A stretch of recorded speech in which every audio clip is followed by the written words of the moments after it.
Which, and they lose their shit. If he already had enough to pool and plane tickets, what is 20% on top of that gonna fucking do? What does this motherfucker make for a living is what I want to know. Because he clearly makes some serious money. And then the cops show up. And they're all happy, and the cops show up. With the SWAT team. Which I'm like, no. No, the SWAT team's not showing up, but they did.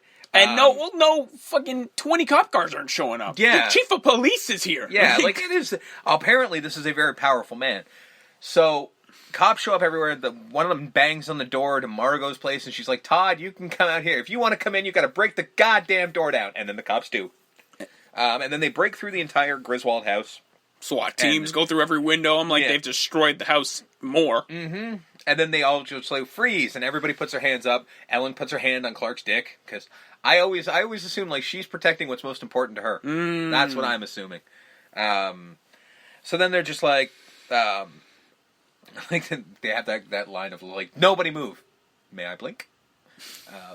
And then the wife comes in and is just like, no, Frank, there's no problem. There's no problem. No, there's no We're not problem. pressing charges. Even the wife gives him shit, because he's just like, well, I did something bad, and these people called me on it. She goes, what'd you do? He's like, well, remember when I was talking about maybe cutting the bonuses? And she goes, oh, for all the reasons to cheat, to save a buck. He's like, I changed my mind. The chief of police is like, mister, if I was your boss, I'd If I beat had you with a rubber hose. I'd beat you. Like, Jesus, what is with you people in rubber sheets, rubber hoses? I don't know, on? man. These are some strange people. And then he's like, well, I've changed my mind, and I like it's how all she says fine. this is our family's first kidnapping, which is not, by the way. I'm sorry. It's again. It's not. They did that You had last John one. Candy with a gun at Wally World. So it's all fine. Yep, they're all dancing, and everyone's happy. They all go happy. outside. Everyone's singing Christmas carols. And then they go outside, and then they're like, I can't remember how it happens, but they just sort of go, like sewer or something like that. And he goes, gas, sewer.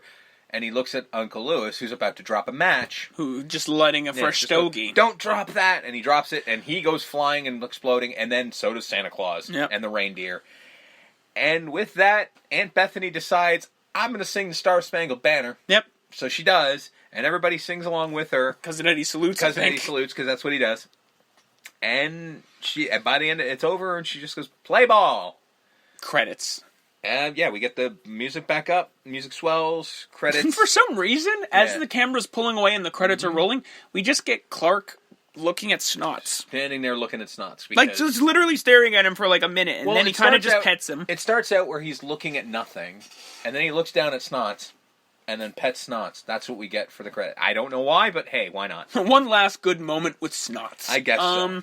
Yeah, this is a great movie. Yes. Obviously. This is my family's Christmas movie, so I've seen this movie yet about 1 million times. I'm giving it a high score, not a perfect score, because I can't just give 10s everything. 8 fried pussycats out of 10. Although this is a fantastic film. This is a great film. It's obviously... my list is somewhat vast for Christmas. Some would say too fast. Me. Spit much. I couldn't do what you do. Because I'm gaga for Christmas. I'm Mr. Christmas. This is my favorite time of the year, so I watch all these movies every year. So, yeah, this movie I watch every year, and it never gets old. And it's one of those things it's one of those movies that when you're watching it, you can then, before the line happens, you could just quote it along with it. Because it's highly quotable. Yep. Again, that's why when you were going through your notes, I'm just like, who doesn't view this as a Christmas classic? That's nuts to me. There are some people. Because, out of all the movies I watch, this is on the higher echelon of the list. It's like, you have to watch Christmas Vacation. Yeah, I don't think a year has gone by that I haven't, that I can remember. So, yeah, I'm giving it 8 out of 10. It's a great movie. I'm giving it 9 shitters were full. Yeah. Because, again, it's my family's Christmas movie. We all watch this all the time. It's not perfect. There are moments where I'm like, all right, well, that's kind of ridiculous. But I also look at it through crazy nostalgic glasses. Which is most of these movies, in all fairness. I love this movie. It still makes me laugh, which is something that I can't say for a lot of comedies, especially ones that I've seen this Yeah, that's the thing. This still makes me laugh. Because there's a lot of comedies out there where you'll watch, and you'll snicker, or you go, hell yeah, I remember that. Yeah, you'll smile. But I legitimately laughed at a bunch of things. Yeah, there is a lot of stuff where I'm watching it and I'm just laughing, even though I know the line, When I see the delivery, it just makes me laugh every Well, time. it's like seeing your band, one of your favorite bands Exactly. in concert, right? Yeah. You know all the lyrics, you know what's going to whatever, happen, but you're still going to have good. a great time, right? Exactly. And obviously the MVP's Eddie. Oh, fuck Cousin yeah. Eddie. That's... Although, Aunt Bethany Aunt Bethany great. is good. And I think it's one of these things with these movies and and kind of how we do things for MVP of just like if you were in it just a little longer, Aunt you Bethany, could have had it. I would actually put them together, Aunt Bethany. Oh, and like Uncle the Lewis. combo of the them, combo of the Lewis two and of them. Bethany. Yeah, like because they're so good. But yeah, I would say Cousin Eddie is by far the greatest because he does have some of the best lines. Not to take anything away from Chevy Chase because his is excellent, but the shit that Cousin Eddie says is ridiculous. Yeah. So Randy Quaid's kind of won this one. So we continue our trilogy of 80s Christmas films. Yep. Next week, and kind of keeping the theme Yeah. for a little bit of the cynicism. This one's more cynical than anything we've got. I believe so. Yeah. Well, I mean, obviously the one after The last week, there's no cynicism whatsoever. just good old wholesome Christmas. Just Christmassy as all hell. Next week's movie is my favorite Christmas movie. It's not mine, but Like- we already covered mine Like, last year. bar none, easily, far and away. And I guess I'll give it the title and then explain. We're going to go way back to November 23rd, so close to December. Yep. Oh, so close. Well, this one was in December. But then it went into the December months, obviously. 1988, for Scrooged. Yep. And I will say something controversial right now. Sure. My favorite Bill Murray movie of all time. Well, that's just inaccurate. Along with Christmas. I'll probably explain further next week. I would say so. I mean, it's not my favorite Bill Murray movie. Mine might be the most obvious one. Yeah. Or maybe not.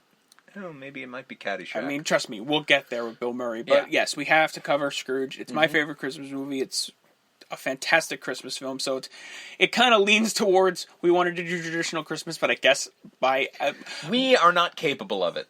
But I think it's just one of the things that just the happy accidents of this show of just like other than again the big one. We had to do classic Christmas movies, but also cynical Christmas movies. But it's not like we intended that. To us, these are classic Christmas movies. When you ask us what are classic Christmas movies, these two are them. Like, you ask me what my favorite Christmas movies are, if I don't say our third weeks, and I don't say Die Hard, these are the two, and this is just my life. This is what I am for Christmas. And they're cynical mainly due to their stars. Yeah, that's kind of a thing, right? Because Bill Murray, along like Chevy Chase, I mean, he's not known for being a prick, he's just known for being weird. Well... And a bit, I'll say, since I've done the notes prickly. For the notes, I've done the notes for this. He's a prick in this one. Yeah, fair enough. He was prickish in this one. So we will be going to check out Scrooge next week. But for this week, we're going to get out of here. You, Steve. You, Justin. And we're way back and gone. Merry Christmas. Shitter was full.